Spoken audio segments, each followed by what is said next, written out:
Hey guys, Editing Charity here. You're about to see the Home Orchard class with Brock Barker. It's a really great class, a lot of great information. It's classroom style and an interactive chat. So this is going to be one you probably want to turn on like while you're driving and listen, or maybe when you're doing dishes or doing laundry or going for a walk, something of that nature. Enjoy. He's got probably around 300 or so fruit trees out there, and what he has is permaculture, and it's amazing. So this is my friend Brock, and he's going to teach us about trees. It's best to plant a $10 tree in a $100 hole than a $100 tree in a $10 hole. To preface, I mean, I don't know if I really need to say this. Like, just the fruit trees are so incredible. I love fruit trees. I mean, my journey into my relationship with fruit trees was like in college. I would go around with a buddy. We would ride our bikes all over the Saint Streets in Freetown and find every mulberry and pear and loquat hanging over the sidewalk, and we would make maps of the city and calendars of when the fruit would be ripe, and we would, yeah, it was just a great kind of way to get to know what's around. So I decided to kind of break up the entire topic into kind of three arbitrary categories of design, installation, and maintenance. So basically the first thing in the design process is going to be making observations about your site, and just a few of those are going to be like, what's the soil like? How's the drainage? How's the fertility? Is it like a recent sort of suburban sort of development where it's all just like packed clay, or is it an older neighborhood like the Saint Streets that's got great soil, or etc. So you want to know kind of what's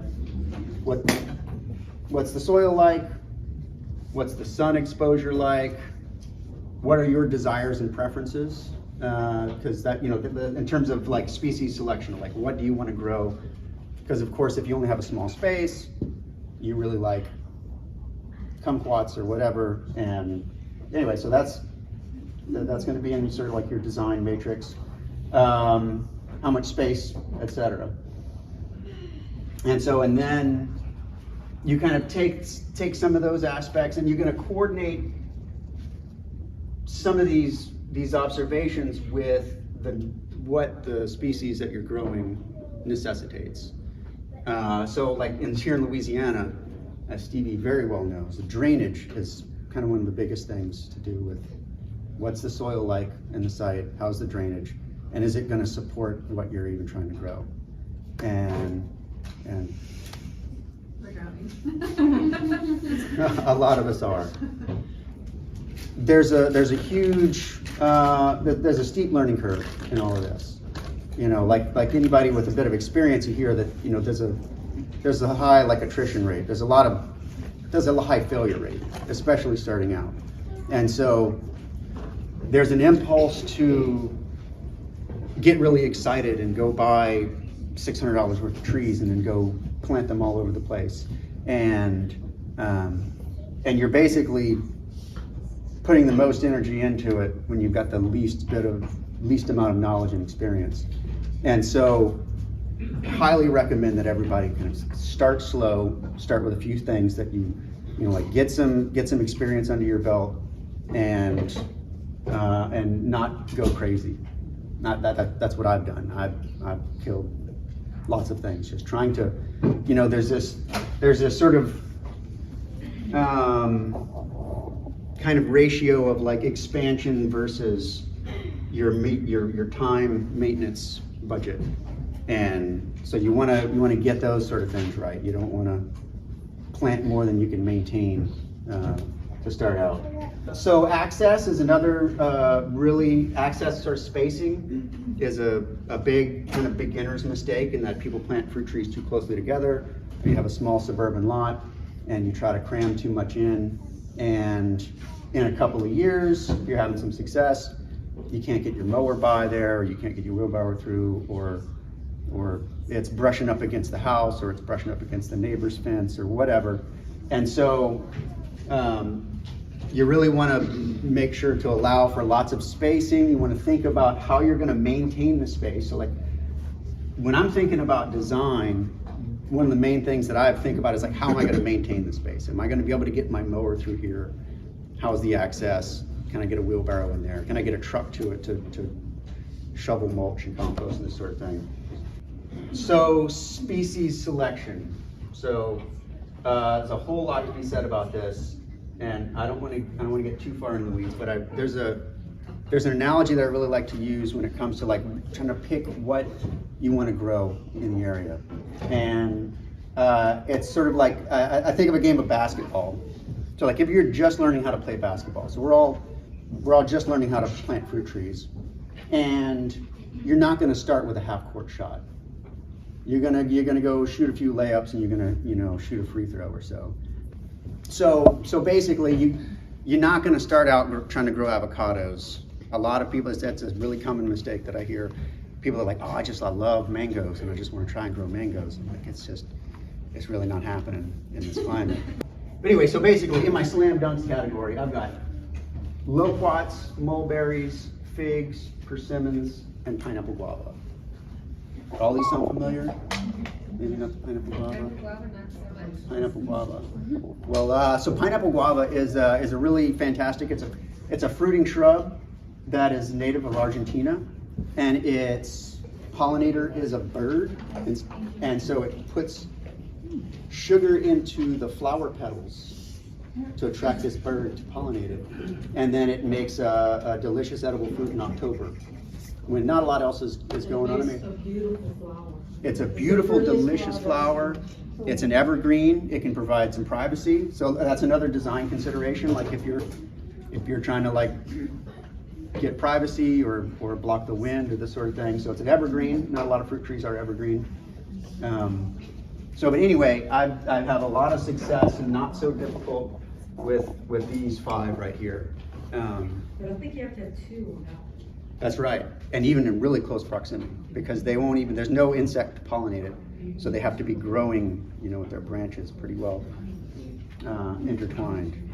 And then from there, so there's like the slam dunks, and then some of the sort of like free throws to 3-pointers are going to be like pears, plums, peaches, citrus.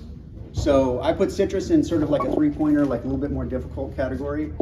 I'm a little bit outside of Lafayette. I'm a little north of I-10. I've killed, I don't know how many citrus trees, that's just from cold weather. In the St. Streets, it's going to be a lot warmer, and it's going to be a lot easier to grow citrus in the area. I would say at the very least, you want to have citrus on the south side of some kind of structure, like on the south side of a house or a barn or a shed or whatever, and that's going to block that cold north wind and go a really long way. And I don't want to get too far into it, but yeah, you can go ahead and keep writing this out. Let me maybe kind of open it up. What are any questions people might have about the design process? Rosanna? I was going to ask a question about persimmon. Which persimmon varieties do you recommend? The question was, which persimmon varieties do I recommend? And so one of the most common in the area, it's kind of one of the old time, is Tananashi, and they're really productive, and they're kind of a creamy persimmon. Tana, T-A-N-E-N-A-S-H-I. They freeze really well, and I really like just throwing them in, like wait until they ripen, throwing them in the freezer and blending them up. There's also Hachia, which is kind of a bigger, juicier one.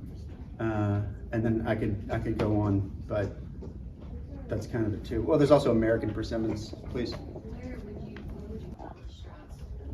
Yeah, this is a good question. So the question is, where do we get plants from? Where do we get this from? And it is a bit of an issue. I mean, so there are a number of places you can buy fruit trees. I think this guy here is putting himself. It depends the time of year. The big issue with the supply is that we're only allowed to order at specific times, and we only get specific quantities. And believe it or not, even though we pick the ones we want, we don't get what we want. They tell us what we get. There are issues with kind supply of is real bad. But there's all seasons nursery. I really wouldn't. There's also Native Sun. Anybody else want to chime in? Shaston Brothers. There's a few things. Atlas Feed. The Straps. Every once in a while. Thibodeau's Feed Store. Forest Hill. They're also mail order. you know, you can get some common things at some of these nurseries, but there's some interesting varieties that you can't get kind of anywhere else. So I'll order things bare root, mail order as well. Might be a little more expensive, might be a little bit more difficult. But How long do you recommend observing your space prior to making decisions? so how long before observing the space before making decisions? I would say that would depend on your experience level. So like say if I just moved into a new place, I might feel more comfortable planting sooner than someone who kind of doesn't really know what they're kind of looking at. I would say to wait at least a year before planting a lot of things. You know, within your first year, you can definitely start a vegetable garden, start a compost pile, start a small nursery, you know, and some of these sort of things. But you don't want to just, you know, if you don't know that this space doesn't drain, you just got a piece of land and you start planting fruit trees, and then you haven't even seen a large rain happen. I would say at the very least, you have to watch a major rain event before moving forward with some kind of design. And design and kind of all of this can be like as complicated or as simple as you want it to be. Now, everybody knows you can just go to Home Depot and buy some, you know, fruit tree of questionable quality and go and throw it in the ground. And some people have success with that and some people, you know, don't. But that's okay. You know, everybody's gotten a fruit tree from a big box store or something, and sometimes it works out and sometimes it doesn't. And that's a fine enough strategy. You know, like, you know, I really like a strategy of like, if you throw enough stuff at the wall, something's going to stick. And so just knowing that you're going to kill a bunch of trees, things are going to go wrong, kind of overplanting and expecting things to not work out. Now, I'm also on 10 acres, so it's a little bit different. You know, I'll plant trees that I don't even know where to put them. I just have this new shiny fruit tree, and I know I want it somewhere, so I'll just go stick it somewhere. And I know that I could propagate off of it later and move it if it's not in the right spot. And I'll also not hesitate to cut a tree down if it's, you know, if I want to make a new path, or if it's just getting too big or unruly. So that's kind of my personal approach. Is I'm really open to change within the landscape, and now, but on a smaller lot, that's going to be a little bit more difficult. You want to kind of be a little bit more strategic. So something else that I'm probably not going to talk a lot about today, but it's just like, so in here I said like your ability to propagate, like in your design, kind of your how capable you are of making lots of new trees or finding seedlings to dig up, and how comfortable you are with that sort of thing is going to play into how much of what you want where. So this may be a little bit more in depth than we can talk about, but as far as soil composition, what in general are the most important things to worry about? Like, we have an idea of where we want to plant. It's a very large space. About 6 months ago, we did soil testing, so like we know what's going on. We have no idea what's the gaps, like what's missing. Yeah, like what's optimal. Sure. Obviously, it's not going to be perfect right away, but is it important to like work that soil and get it, you know, what are the most important things that you want going on before you start planting? Because you're gonna lose stuff, right? Sure. But sure. I would say in our climate, in our soil type, the most important thing is not so much soil pH or nutrient level, it's the drainage. Okay. It's, does the water sit there? Is there oxygen in the soil? Okay. And that's sort of the first thing. And then the second thing is basically going to be, how do you keep the grass and the weeds, and how do you maintain the weed pressure around the tree? Okay. And so that's the two main things. Now you can do a lot to adjust the pH of the soil.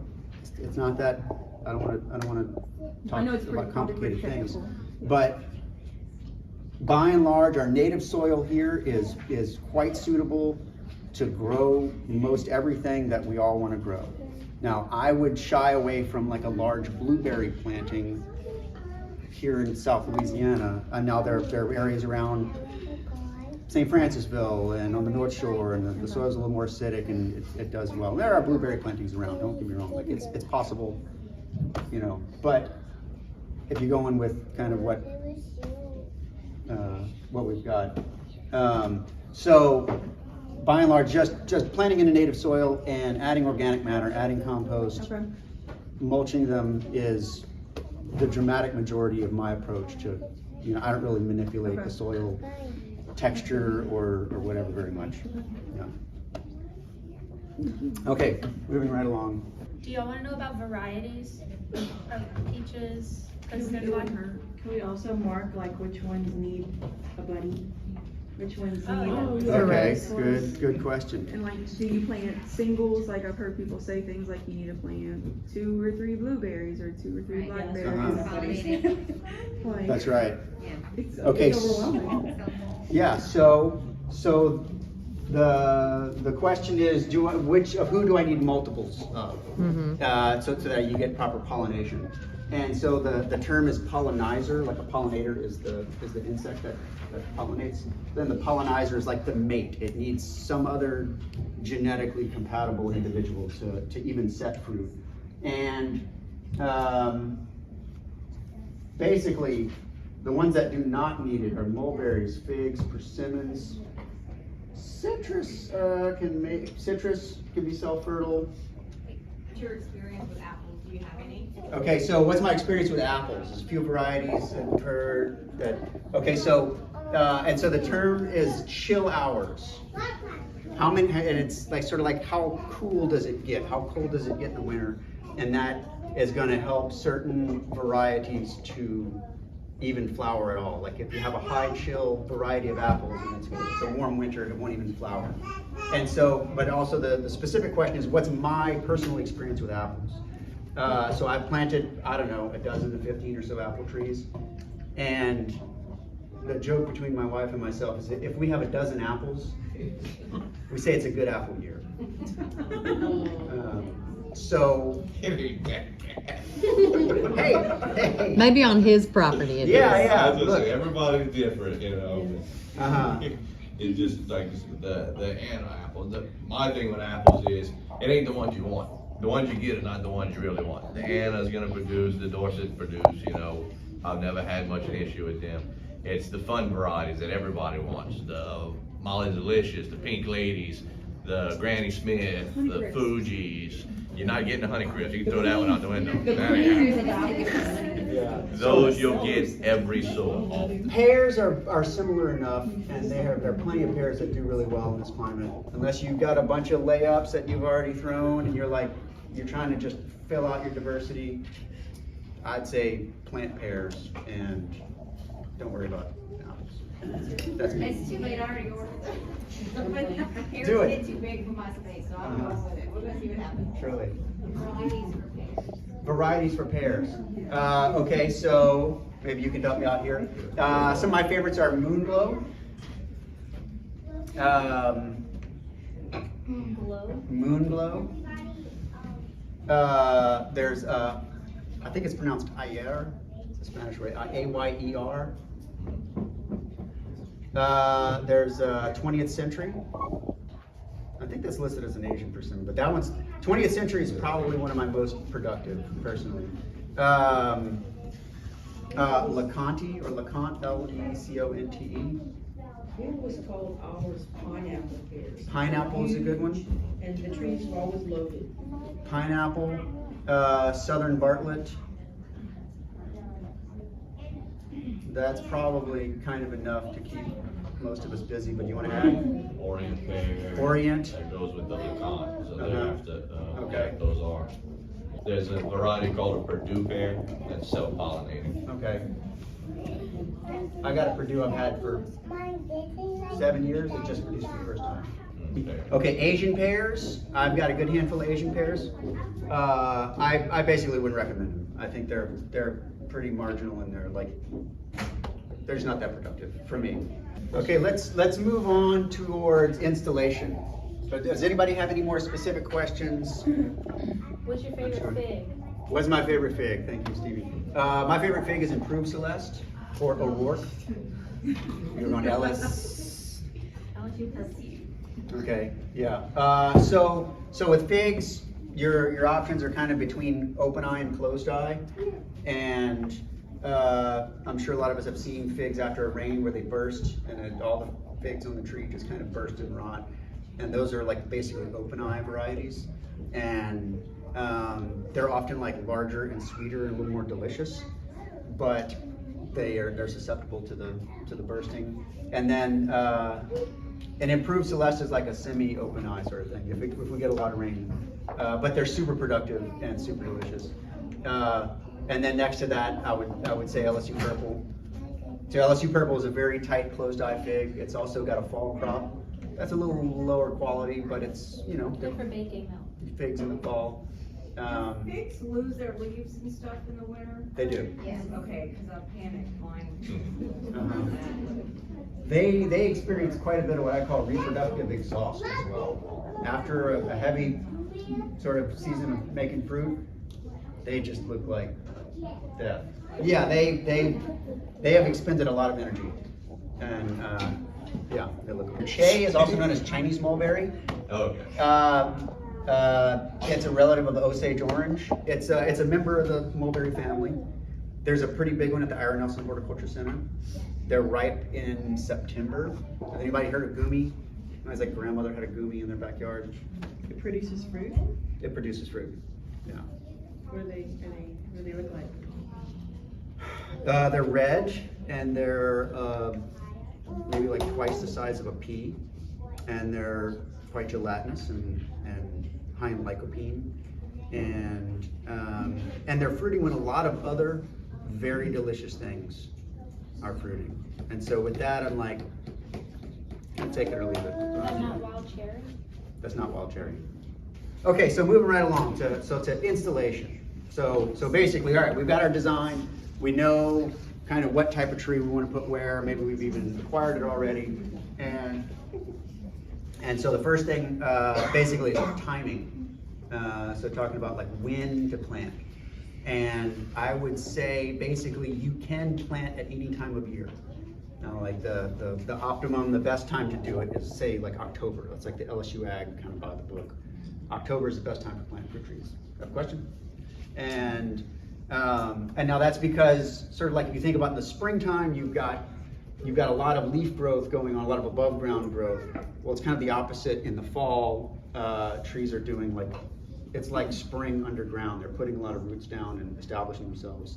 And it's kind of a matter of how much are you going to have to maintain it into the next summer, because we can have dry summers periodically, and the more you plant in the fall, the less you're going to have to water in the summer. Does the same apply to containers in terms of planting? No, I would say you're going to have to water those kind of regardless of what time of year you plant. But like we're not up.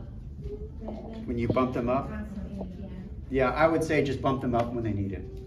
Yeah. How do I know when They'll be root bound. So I would say plant most things, most everything in the fall, preferably, except for citrus.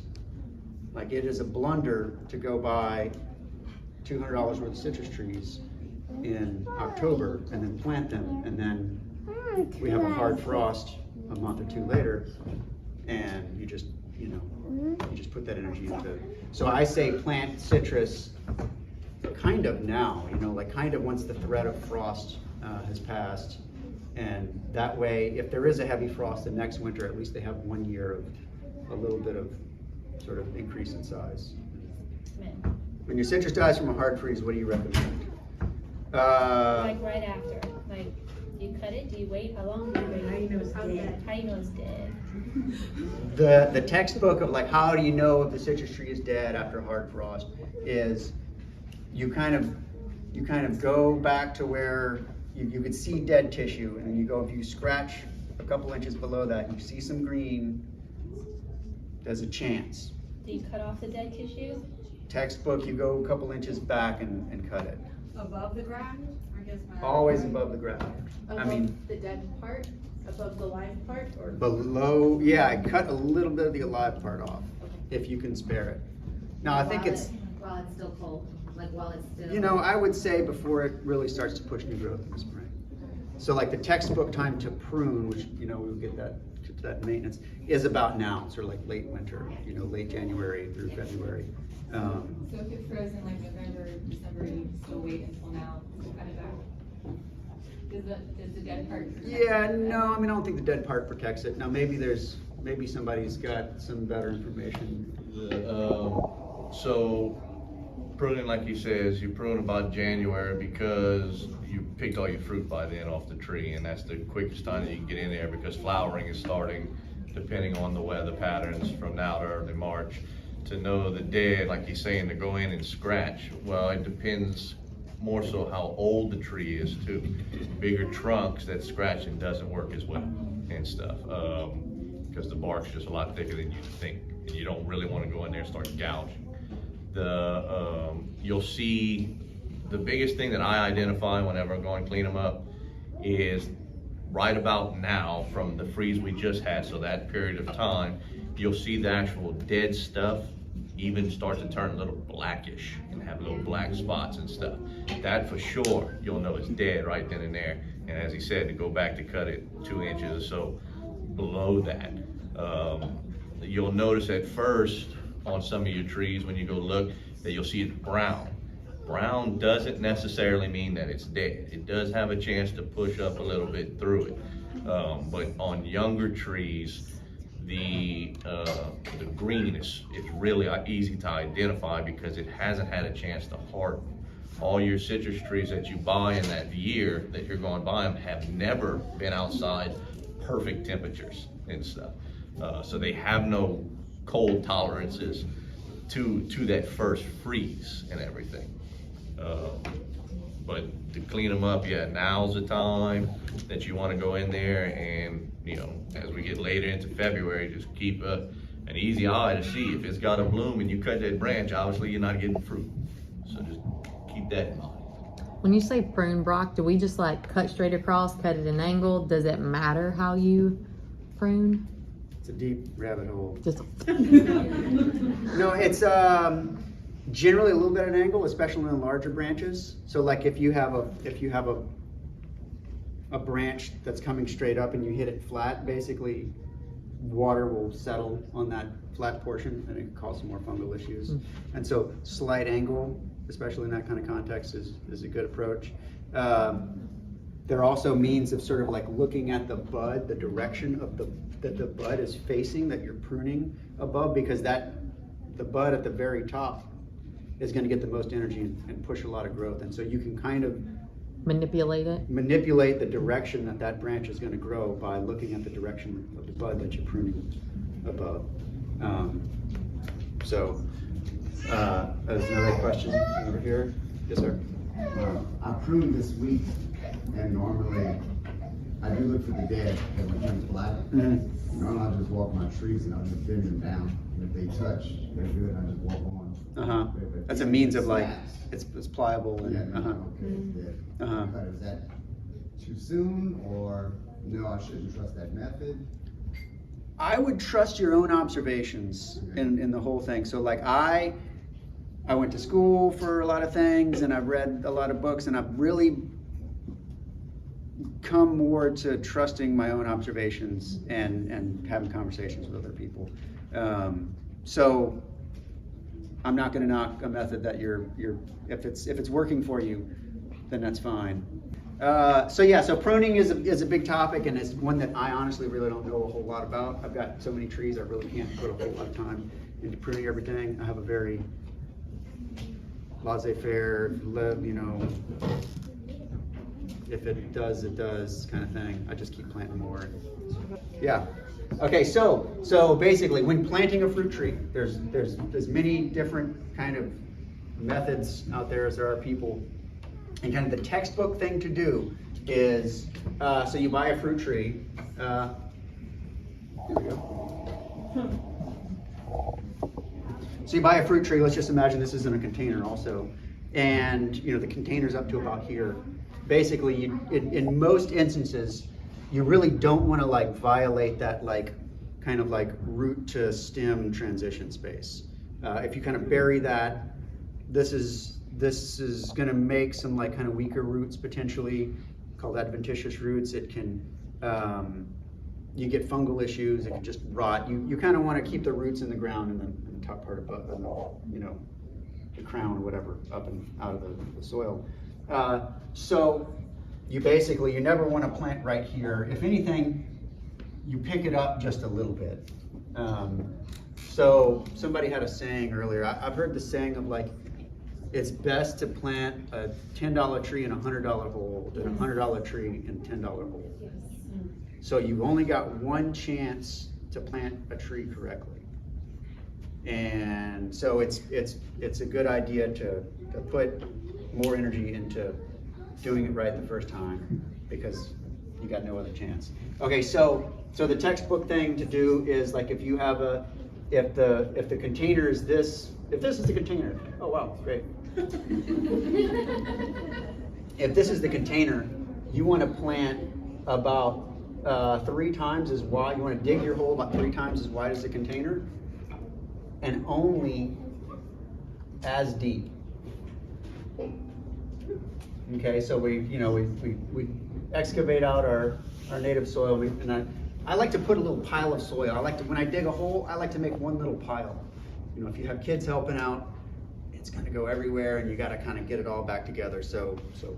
Well, the first thing I'll do is I'll scalp the ground. I'll shave the grass off of the, in as wide a circle as I kind of have the energy for, from where I'm planting. And then I'll dig my hole, and then you don't want to put any organic matter, mulch, fertilizer, kind of anything back in the hole that you dug out. You want to kind of break it up and then put it back in. You can tamp it a bit, but by and large, you just put the kind of broken up soil back in the hole. I even like to kind of like scratch up the edges a bit with the shovel, just so that it's not like a nice, clean, smooth. Sometimes, you dig a hole, especially when it's wet. Now you also, the same is true for gardening. You really only want to work the ground whenever the moisture is kind of just right. What is that? Basically not wet. If the soil sticks to your shovel, it's too wet. That's kind of the rule of thumb. But anyway, so you want to plant right at the ground level. Or in a lot of cases, it's really good to just kind of give it a little inch or two, just to kind of build it up a little bit. And then sometimes I'll bring in like a little bit of native soil, just to kind of add to build it up a little bit. The reason why you only dig the hole as deep as the container is because if we dug the hole much deeper, basically all of this soil is not packed well, and once it does, it's gonna list as that soil underneath it settles. So you want a nice firm base that's already packed ground underneath it, and take all the grass off, and then any kind of compost, mulch, fertilizer that you're going to apply, you're going to do it to the surface of the space. And the reason for that is if this hole was filled with a bunch of fantastic compost and fertilizer and whatever the things that trees like, the roots are going to be reluctant to expand out to everywhere else, and so they're going to kind of stay. They're going to hit that edge of that native soil that's not as rich as that hole that you just put all that good stuff in, and they're going to like, why am I going to go into that when what I want is here? And then you're going to get girdling roots. It's just a better thing. Now,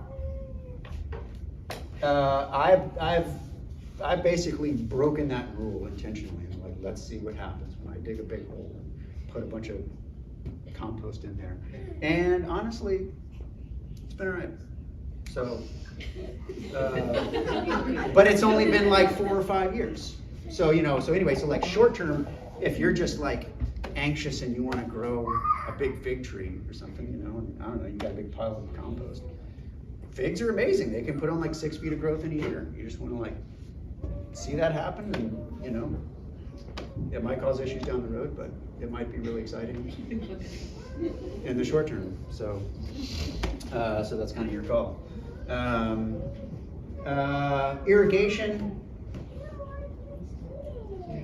I very rarely irrigate here. Now in some places, you know, maybe the soil doesn't hold as much moisture, maybe in neighborhoods or whatever, or sometimes dry summers. I will irrigate a small fruit tree maybe the first 2 years if there's a dry summer. And so this is an area, this is a segment of kind of landscaping that I'm not well versed in, setting up irrigation systems. I would say it's a good idea too. Some of the best orchardists I know. Everybody know Eddie Romero? There's a guy in New Iberia. Him and his brother have orchards across the street from each other. And they've each got pretty big size wells, and they irrigate everything. And it all does really well. But I don't know, that's just not my jam. I really like to irrigate young fruit trees. I'll take a 5-gallon bucket and I'll drill 1/16-inch holes, about 2 or 3 of them in the bucket. And then I'll fill it with relatively clean water, like if you just take pond water or something. Those little holes are gonna get plugged up, but if you have the little tiny holes and you put it right next to the tree, it's gonna act like kind of like drip emitters. And so like if you ever walk up to a tree with a hose and you water it, the dramatic majority of the water is basically gonna run off the surface. You want kind of slow, steady watering. And so the way that I do that for young trees is I just have a handful of buckets with holes in them intentionally. And then I go set them, and that works really well. How many holes per bucket? 2 or 3? 3. I put 3 on one side of the bucket, not necessarily, and so that I can kind of aim Direct it. So I can like put it right next to the tree and just let it water like that. Yeah, so we can have really dry summers sometimes, and trees definitely enjoy a little bit extra water. Sometimes July, you know, hot and dry. Anyway, questions about installation. How do I do this? Please. I've seen people either wholeheartedly build hills to Mhm. plant fruit trees in, or kind of half-heartedly make mountains. Mm-hmm. I've also seen people plant and then make a berm. This was in California, but they would make like a berm around the base of the plant to Mhm. trap water. Opinions on those practices? Yeah. So basically, making a berm, making a hill. To plant on a hill is a really good strategy if you have poor drainage. If it's a wet site, you're trying to build up, and I've seen people do it with citrus with pretty good success. I would say to kind of do it in moderation. You know, you can kind of go crazy with it.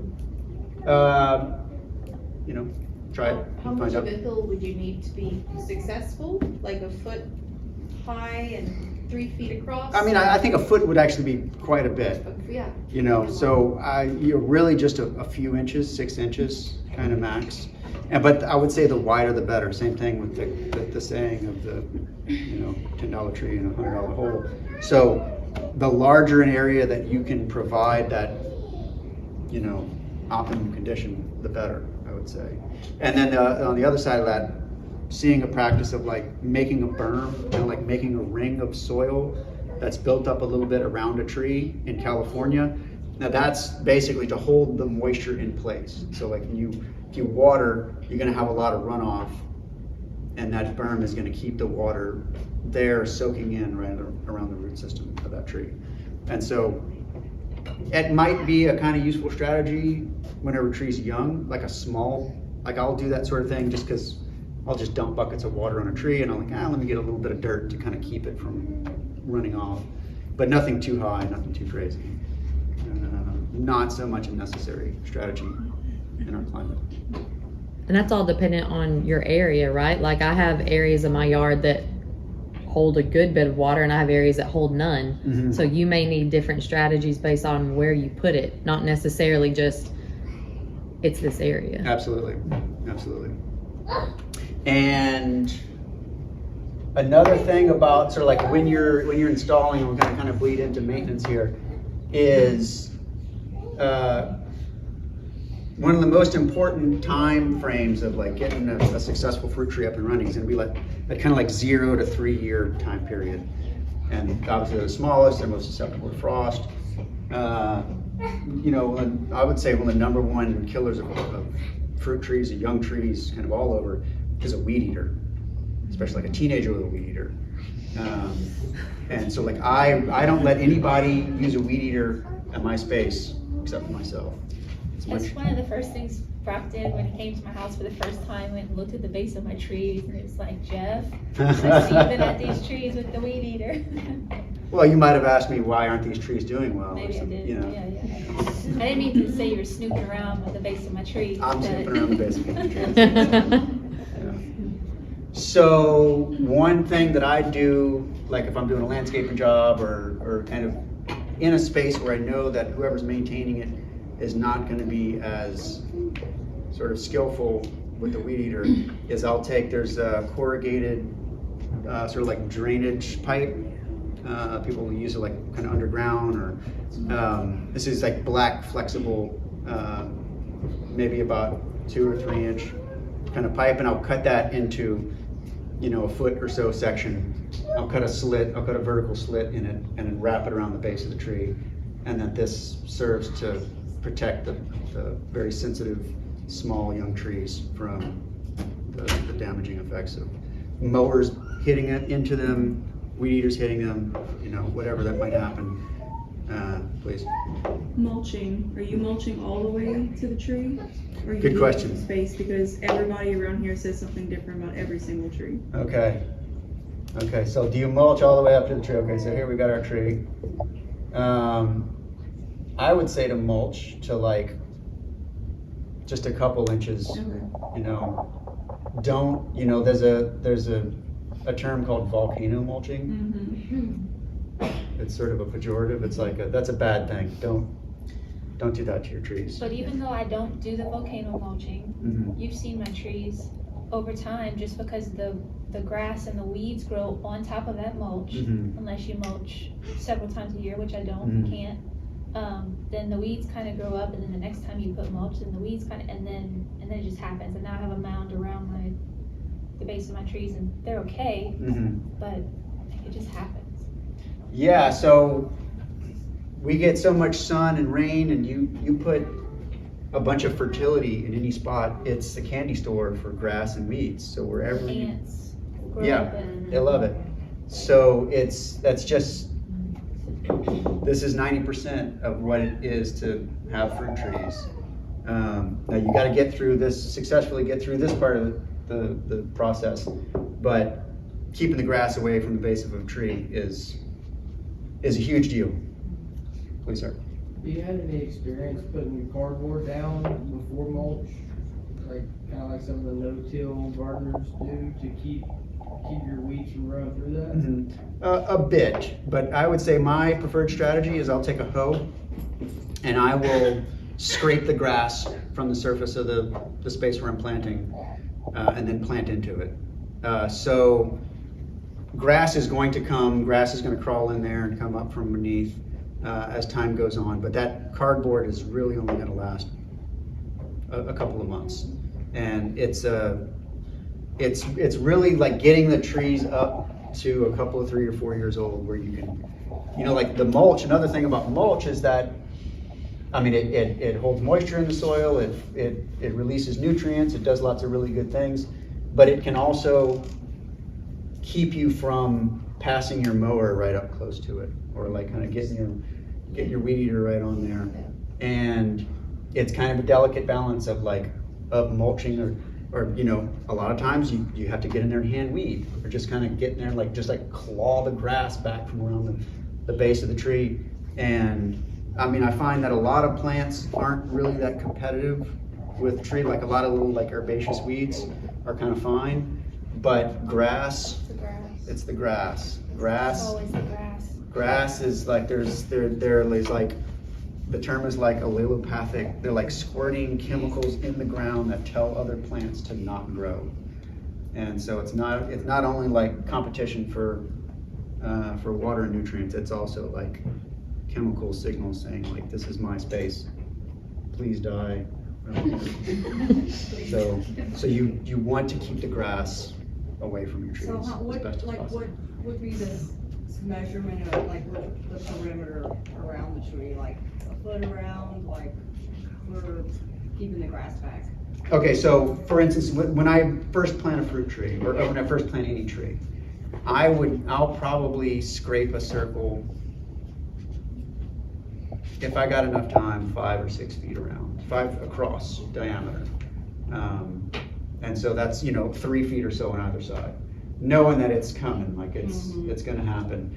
And then I'll go maybe a couple of times a year and pull things off. It's certainly right around the base of the tree. And also, like, there are like big, vigorous clumping grasses out in the country that can really, just eat a young tree. And so you definitely want to stay on top of that. Bermuda grass, a lot easier to kind of manage than some other things. But the best answer is kind of like as wide of a circle as you have energy to keep it back. And you scrape that grass with a regular shovel? I'll scrape it with a shovel, I'll scrape it with a hoe, kind of any tool that I've got. Shovel works really well. For mulch, could we use compost from the composting facility? Is there something particular you recommend mulching with, or you've had success with at your property? Slightly aged wood chips, so yeah, anything from the city compost facility, I would say is great. Now, one bit of caution with mulch is that you can overdo it. So like if you have this crazy, you just got piles of mulch, and as some people do at times, you can basically get roots that grow up into the mulch. And then as it breaks down, this mulch is eventually going to, decompose. And then you have a bunch of tree roots on the surface of the soil. So you kind of don't want to go much past, 3, 4, 5 inches or so. Please, sir. I normally just use oak tree leaves or hay. No, that sounds fantastic. And the only issue with hay would be like weeds coming up, but that's really more so like in a garden space. Yeah. Okay, so there's another good strategy. So, I don't want to mention it, but a really effective strategy to keep weeds off the base of a tree is to spray Roundup or some other herbicide. And I see, old-timer orchardists maintain vast spaces because they just ride around once a year and spray around the base of the trees. I don't want to eat it. I don't want it in our water. I don't want it, But there you go. You got a number of strategies to maintain the space. You got weed eaters, you got lawnmowers, you got your bare hands, you got hose, vinegar, anything else? Please. So this was kind of by accident, but the property we have has mature pear trees and peach trees in the area back by the pond where we have the sheep and had a little heifer back there last year. And so by default, I found out that it made them wildly productive this year. They were weeding them, keeping them completely. The sheep were, Yep, and at one point I tied little Ann, the little heifer, to one of the big pear trees. But again, they were mature, there were no branches to where they could nibble on them. Yeah. Goats still would have murdered them. But the sheep and the cows were great, and I actually mulched with the droppings and the old round bales. And I would go over there, and the fruit we got this year was just fine, even with the drought. Fantastic. Yep. And I had to do it. So animals, I'm sure, I've got a lot of mulberry trees. I would really like to run chickens underneath my mulberries, especially when they're fruiting heavily. But yeah, so animals are a strategy as well. We had a lemon tree that would have mold on the bottom of the leaves. And so then we sprayed it with neem oil and the leaves came off, and then we had these beautiful green leaves for last season. And then we only got maybe 15 lemons, whereas the year before we had 150 lemons. And then of course with this freeze, all the leaves froze and now it's bare. But we couldn't believe that the new leaves that came back still had the black mold on them developed. And so, do you know how to get rid of that? So the black mold is a function of, it's a mold growing on the excrement of a fly, of like white flies or some other insect. So something is eating it and then pooping, and then so that's the source of the sooty mold. But then it's like all over. Yeah, All over. yeah, citrus so my best recommendation would be to try to identify what the pest issue you have and try to figure out some kind of a strategy with there. Now, I'll say that I personally don't try to manage for specific pests or disease or whatever issues. My approach personally is that like strong plants resist disease and insect attack. And so I just try to make instead of treating the problem, I try to, similar to I'm sure a lot of our sort of philosophies about our personal health, instead of treating the symptom, you try to just strengthen, Your immunity. Individual. Yep. How would I strengthen that lemon tree? So basically, the health of the plant has everything to do with the health of the soil. And so you're gonna wanna to make the soil as best you can. And so just quite a number of strategies to do that. I mean, you wanna reduce compaction. You don't wanna put heavy equipment around the root zone of a tree. You don't wanna drive around the base of it. Even heavy mowers, you don't wanna work the ground when it's wet. You don't wanna like drive on the ground when it's wet. That squeezes a lot of air out and compacts the ground. You wanna apply mulch. You wanna apply preferably an organic fertilizer at the right time of year. And there are also a number of sort of organic fertilizers that you can do what you call like a foliar spray. You can spray nutrients directly onto the leaves of a tree, and they can uptake them. So you can kind of bypass the roots and put nutrients right into a tree, and that's a whole other set of talks. But basically foliar sprays. So they're like kelp products that are just really high in minerals, and also plant growth hormones that plants can just suck right up through their leaves, especially on the undersides of the leaves. Is that the same as horticultural oil? Is that the same thing? Horticultural oil is more to suffocate pests and insects that have this. They get this oil on them, and then there are these like, I don't know, some kind of breathing tubes on their sides or something like that. And they get clogged up. So the term horticultural oil. There's also a term horticultural vinegar. So this gentleman here is just using regular distilled vinegar. There are more potent vinegars that are used.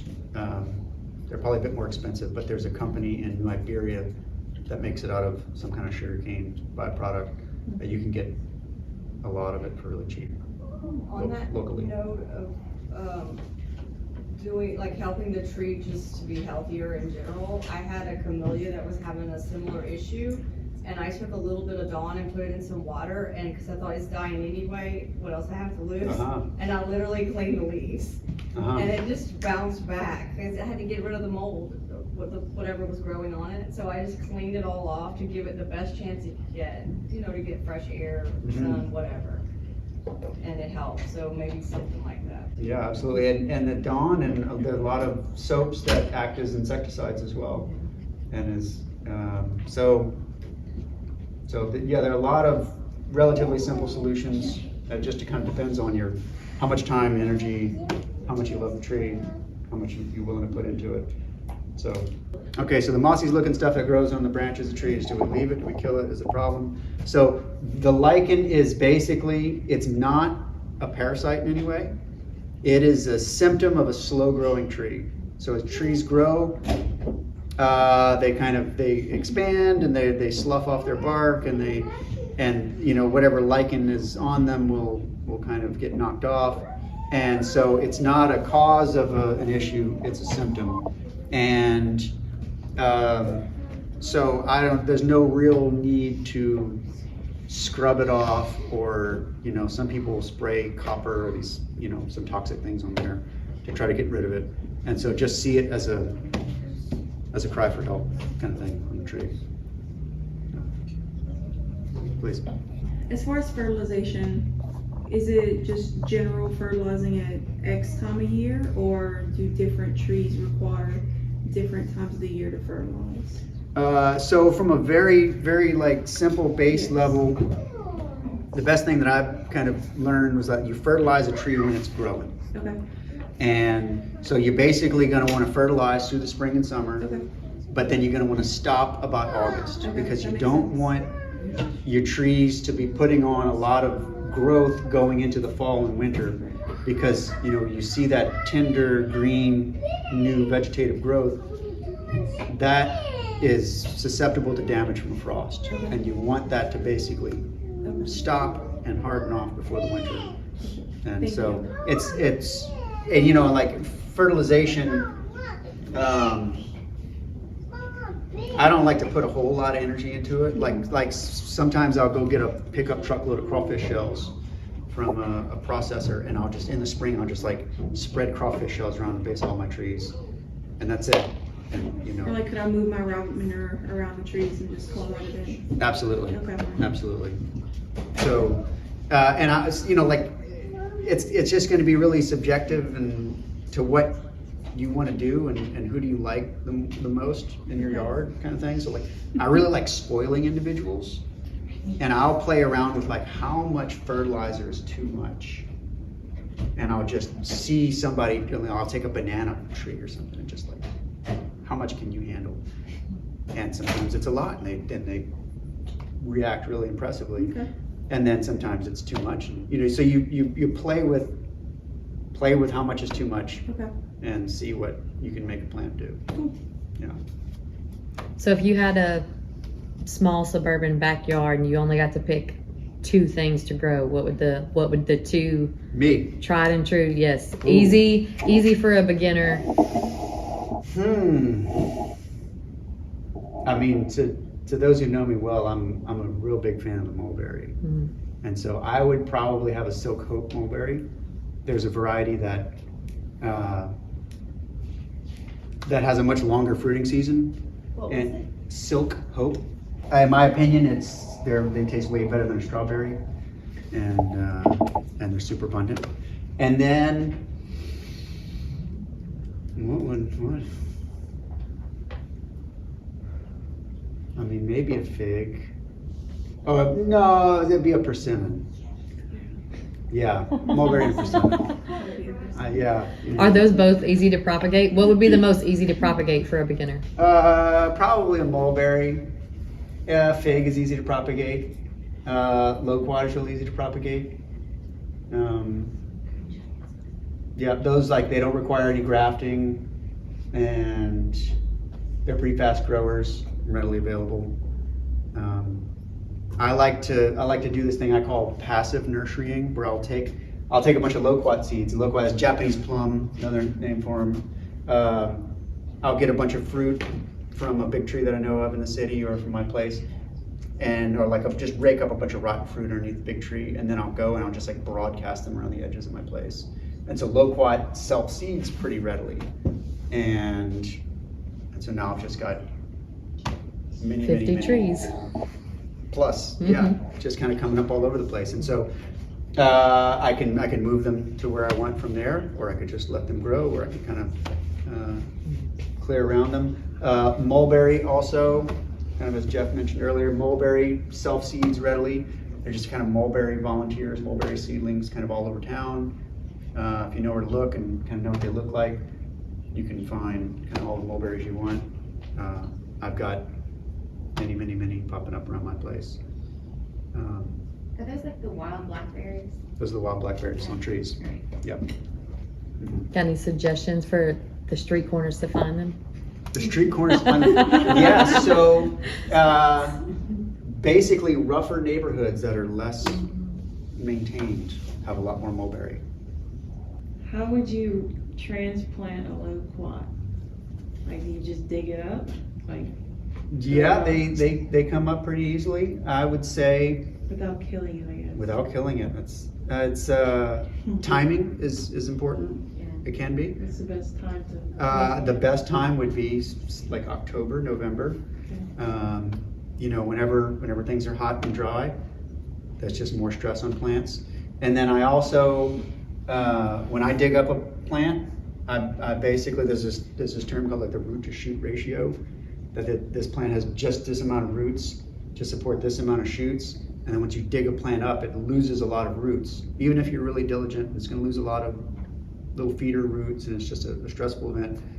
And like I will like 50%, 70%, where I'm just like knock the top off of it and then plant it. That same goes for mulberry or kind of anything that you dig up.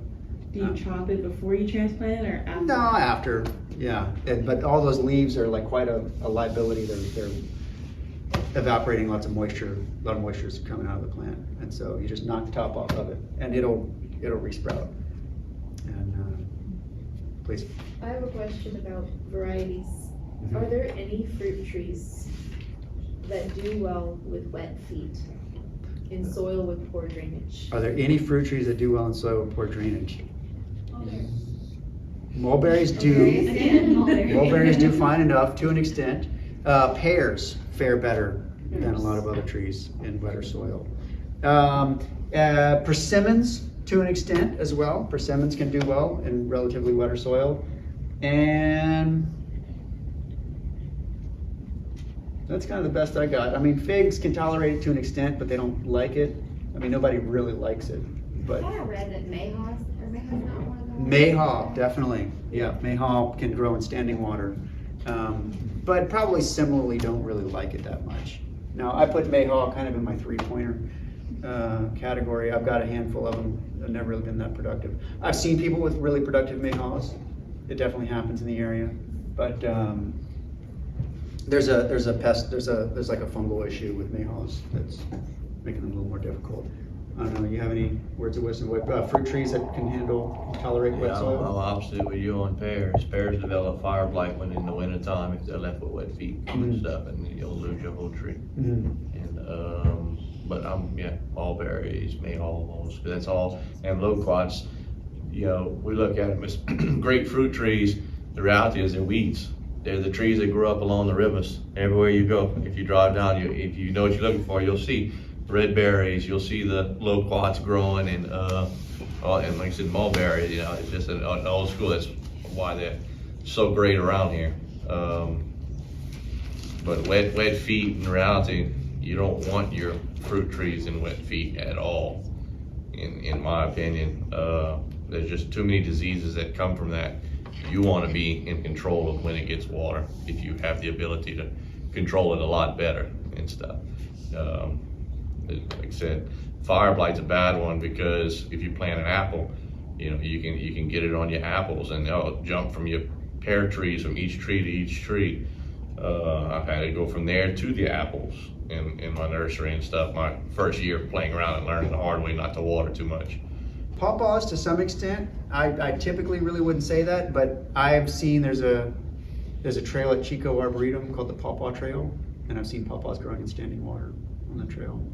Now, they might have not been very huge and productive, but they weren't dead. Contrary to that too, you know, as I'm telling you to plant it in a drier spot, without the water, your fruit won't develop fully and stuff. You'll have smaller fruit and stuff. So if you're not able to supplement the water correctly, there's, you know, like you say, in balance, you got to find your perfect balance for your area to try and hit it just right to get the most optimal setup for you. But I just personally play on the dry side because I can control when to add water. I can't tell nature not to water today and stuff. His grandfather had his orchard set up on a riverbank that was basically Flood all the time. It would flood, but it was healthy. But it was the whole landscape looked like this. Exactly. And the high ground would. No, it'd run it never really held water unless the river was flooding. Exactly, and when the river would flood, I mean, just like the great flood we had in 16, you know, trees can take the water for a period of time, but you don't want it constantly over and over and over. His back very portion where you go sit with him and visit, that, I mean, every time the river came up, that's underwater. And so, but he still had, I mean, blood orange trees and every other citrus back there, but his bananas were back there, and then the bananas all the way at the bottom of the hill, grapes, were down there, and all that. So it's not that, you know, if a lot of water comes into this area, I'm done. It's just, it can't stay that way. Yes, sir. I don't have a problem with freezing, I have a problem with the wind on citrus trees. Yeah. So so one thing, I mean, not all citrus, there's a range of sort of cold tolerance of citrus, with lemons and limes as the most sensitive, and then kumquats as the most tolerant of cold. And so if you're trying to get some citrus in there, like basically, like I wouldn't plant a lemon tree personally unless I was like in the St. Streets, or if I had a really well protected north wind block.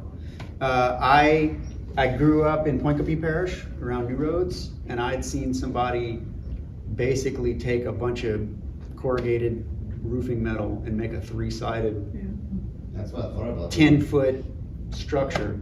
But how long would I have to do that? The first 40 years, or is this gonna go on forever? I mean, it gets 15 degrees every few years. It's gonna go on forever, especially with your lemons. You really want some north wind protection on your citrus. Yeah. What type of evergreen big thing could you plant on the north side of that? What type of evergreen big thing can you plant on the north side of anything? Okay, so bamboo. What did I get you, Steve? What was that? It was like it's a viburnum. Yeah, viburnums. Viburnums will bite the dust every like 15 years or so. Did your viburnums make it through? They died back that year. Uh-huh. They came back. Okay, there you go. They went back down to the ground. Uh-huh. Yeah. I mean, that's some of the, but wax myrtle, eastern red cedar, depending on how much room you have, live oak can help to block the wind. The earth is radiating a bit of heat, and so large citrus orchards do not mulch their trees. They intentionally leave their ground bare so that the heat from the ground can escape and radiate. That mulch is a layer of insulation that's basically keeping the warmth from the ground from escaping and warming the area. So that's one strategy. Now, if you're wide open and the wind's just howling. If I wrap all my trunks with visqueen and then I pile hay on top, I'll save every tree. Yeah. But you gotta want it. Yeah. Kills everything on Yeah. top. What if you just dropped a few round bales right to the north? It's a short-term solution. I see citrus do really well underneath water oaks in that they're evergreen. The citrus are evergreen. The water oak is deciduous. When the water oak loses its leaves in the winter, the citrus is able to make some energy, and so you could utilize a space that's not necessarily, if you had a deciduous fruit tree underneath an oak tree, it's not gonna. There's no time that it's gonna get that sun. Now, I would imagine that the citrus is probably like less productive underneath an oak tree, but if it's not dead, that is a very long way. Yeah. I do think there's an orange tree that is under. There's two big oaks, and I have an orange tree that my grandpa planted, and it's in the middle of them. And I do think, like you said, the leaves die back on the oak trees, and then the citrus can thrive. Yeah. And it's been there for years. Now, I've also made an observation. There's if you go all the way north of the interstate on Ambassador and hit, I think the name of the road is Renault. You take a left, there's a house basically where there's a satsuma tree sandwiched in between a live oak and the house is blocking the north wind, and it's Massive. fruit. I used to live right over there. Yeah. So yeah, I mean, generally light sugar fruit production, you want your fruit trees in the full sun. It's a limiting factor. But for citrus, now I don't know, I've never tasted one of these citrus from underneath an oak tree. Maybe it's a little bland, but it's an orange. I do that in the winter, because a lot of my trees are in pots still. I haven't put them in the ground yet. I put them on the south side under a live oak tree within the drip line, and I put T-posts on the north side, and I put tarps on that north side, so the north wind doesn't blow on them, and they're underneath the live oak tree. Yeah. And I've never lost anything. Yeah. You gotta want it though. Mhm. You gotta build something or, yeah. Erin was saying her old neighbor, the house was on the north, but he would put a chicken heat lamp Mm-hmm. in the middle with a red bulb, and they said they never lost any. People go to extreme measures. Christmas lights. Yeah. People do Christmas lights. Yeah, Yeah. incandescent Christmas lights. Mhm. Yeah, personally, I've planted, I don't know, 50, 60 citrus trees on my land. I've got one that's doing pretty well, and it's on the south side of my neighbor's house. And my approach, I will make 100 slam dunks before I want to shoot 3-pointers. I want lots and lots of things that do not take a lot of time and energy and are very productive. That's my own personal strategy. Some people just want that kefir lime.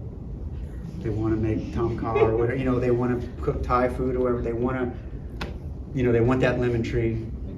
And I would say that's, what's your budget? What's your time, energy budget into it all? And for me, I don't play the game of wrapping but it's a great thing to do. You love the trees, you want that fruit, and you value it, go for it.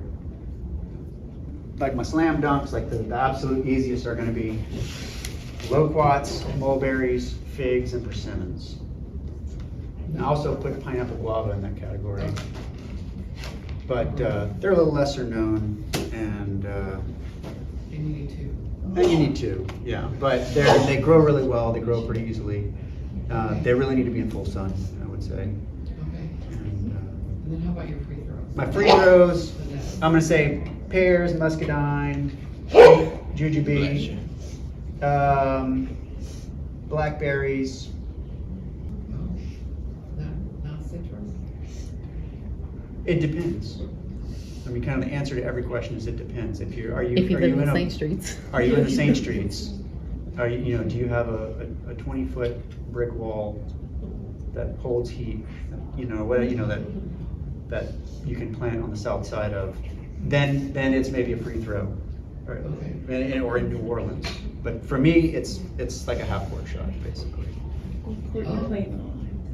Like I said, I've planted 60 citrus trees, and I have one. Well, So like, I'm gonna do it again. See, I'm to gonna each go- his own on it, Sure. I mean, a citrus tree is a layup to me. I mean, that's the easiest one in my In opinion. Abbeville. And it'd buy you in the middle of the 80 acres and stuff, Uh-huh. all of them. Yeah, it's what's your secret? how you plant it. Tell us. Like he was saying, you cannot plant flat. It will not grow. You build them up. You have to build them up Mhm. and stuff. You build, and they don't like a lot of water. Another big misconception is that people will overwater their trees. The citrus will be the first one to die on you because you're overwatering it. I'm over it. Yeah, I mean, it's once in a blue moon, no water. And that's in containers sitting out, all the time when we're selling them. It's once in a blue moon. So yours don't freeze? So the freezing happens at temperatures. So the temperature controls. When they get mature and full, like what he's saying with the wind issue, the way we've grown them is you plant multiple rows. In the middle is where you plant the sensitive limes and the lemons. And yes, if it doesn't matter what you do. When the tree's mature, it's 16 foot all and stuff. You want to go out there and cover it? Good luck. I'm not doing it. And even if you cover it, if that material you're covering with is touching the leaves, they will die. You're not die. I'm sorry. The leaves will fall off. The tree will be fine in most cases, but the leaves will fall off even with the covering. They just, the leaves are sensitive. The other thing about the citrus tree is the top part, the scion, is different than the graft.